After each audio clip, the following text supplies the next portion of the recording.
Welcome to the Retirement Guide Podcast. I'm your host, George Jameson, the owner of Capital Wealth Group, a fee-only advisory firm. Whether you're nearing retirement or already retired, join me each week as we explore the world of retirement planning and equip you with the knowledge and tools you need for a successful retirement. So let's get started. Today we're diving deep into a topic that's crucial for anyone looking to secure their financial future: retirement investing strategies. Specifically, we're going to explore 3 different retirement income investment approaches.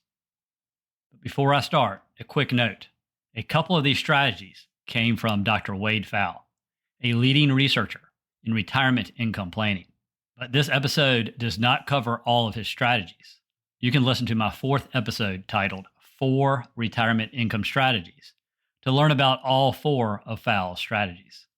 Now you may be wondering, why should I care about different investing strategies? Well, the way you invest can make or break your retirement dreams. It's not just about saving money. It's about making that money work for you throughout your golden years. Let's start with the first approach, the total return approach. This is the more traditional strategy that most people think of for retirement. It's sometimes called a probability-based approach because it relies heavily on the ups and downs of the stock market. The strategy focuses on keeping a mix of diversified investments, mostly stocks and bonds, and drawing income from the overall returns, things like capital gains, dividends, and interest. This approach is ideal for those who are comfortable with market risk and want to stay flexible with their investment choices. The goal here is to grow your portfolio as much as possible while managing withdrawals to fund your retirement needs. And here's why it's popular. It gives you the potential for higher returns and helps you keep pace with inflation. Plus, you maintain liquidity and control of your assets. Sounds great, right? But hold on, there's a catch. This approach exposes you to what we call sequence of returns risk. That's a fancy way of saying that if the market takes a nosedive a few years before retirement or a few years after retirement, it could seriously impact your long-term financial health. To make this strategy work, you need to be comfortable with ongoing portfolio management, rebalancing, and the market's ups and downs. You may also need to adjust your withdrawals based on market performance. It's not a set it and forget it kind of deal. Now let's move on to the second approach, the safety first approach. This strategy is all about peace of mind. The core idea is to cover your essential expenses with guaranteed income sources. We're talking about annuities here, but before you tune out, I want to clarify that I do not sell annuities for commissions, and I am not promoting them here. Of course, you would include your Social Security and a pension if you will be getting one.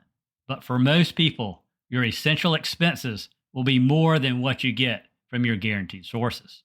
That's why Dr. Pfau recommends using an annuity for those that prefer the safety first approach.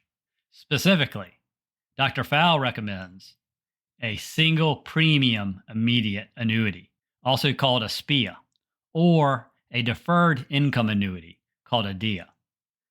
They both offer guaranteed income for life, or if married, for both spouses' lives.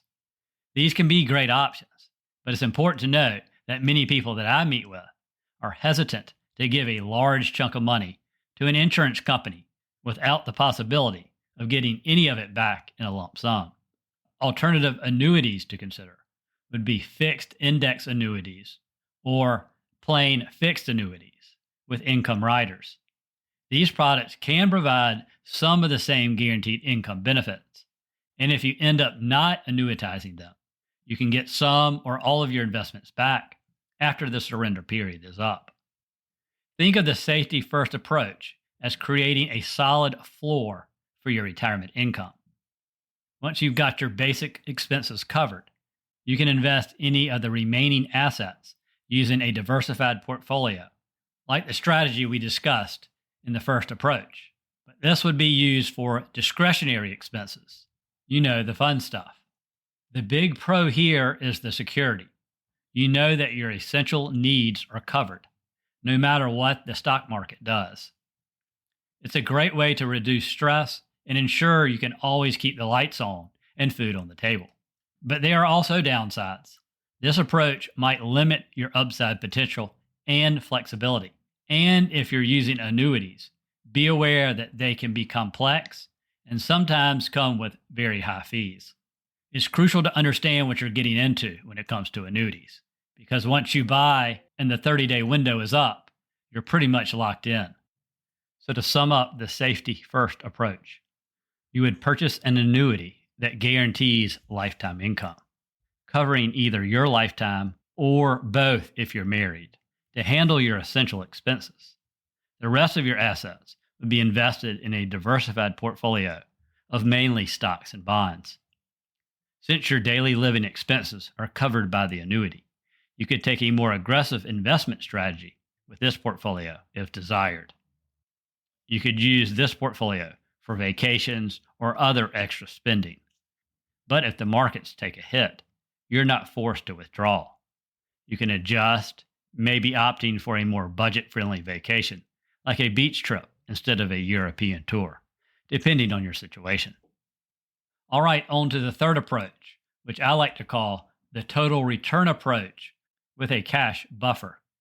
It combines elements of the total return approach with a cash reserve to provide stability during market downturns.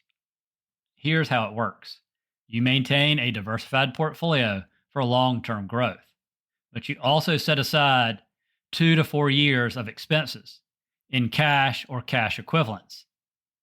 This cash buffer is your secret weapon against market volatility. When the markets are doing well, you draw from your investments.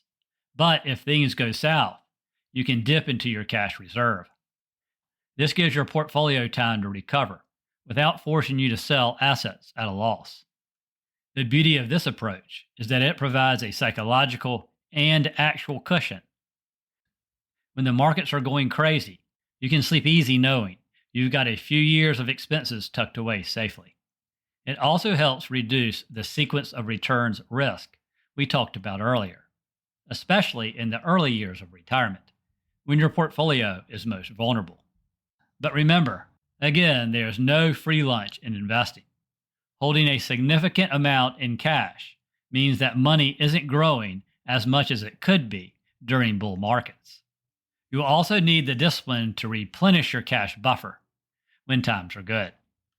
Before I wrap it up, you will notice that I did not mention using a bond ladder as part of a strategy or dividend stocks. There can be a place for both as part of an overall approach, but not on their own. A bond ladder could make sense for conservative investors, and dividend stocks can be a part of the total return strategy, but I would not use either as a separate strategy. So which approach is best for you? Well, that's the million-dollar question. And the answer is, it depends. Your ideal strategy depends on factors like your personal risk tolerance, your risk capacity, desired lifestyle, legacy goals, and overall financial situation. The key takeaway here is that retirement investing isn't a one-size-fits-all. Dr. Fowles' work highlights the importance of considering multiple risks in retirement, which include longevity risk, inflation risk, market risk, and developing a strategy that addresses your specific situation. As you plan for retirement, think about which of these approaches resonates with you the best. Are you comfortable with market fluctuations if it means potentially higher returns? Or would you sleep better knowing your basic expenses are guaranteed? Maybe a balanced approach with a cash cushion feels right. Remember, retirement planning is a journey, not a destination. Your strategy may evolve as you get closer to retirement and even during retirement itself. The important thing is to start thinking about these approaches now so you can make informed decisions about your financial future. And hey, if all of this feels overwhelming, don't hesitate to seek professional advice. A good fee-only financial advisor can help you navigate these strategies and create a plan tailored to your unique needs and goals. I hope this deep dive into retirement investing strategies has given you some food for thought. Until next time, happy planning and have a great day. Thank you for tuning in to this episode of The Retirement Guide. If you enjoyed this episode, please subscribe and leave a 5-star review to help others discover the show. For questions, ideas, or discuss your retirement plan, reach out to me, George Jameson, at Capital Wealth Group. If you'd like a free retirement review, visit our website at capitalwealthplan.com to learn more. Thank you for listening. Stay tuned for more insightful retirement planning in future episodes.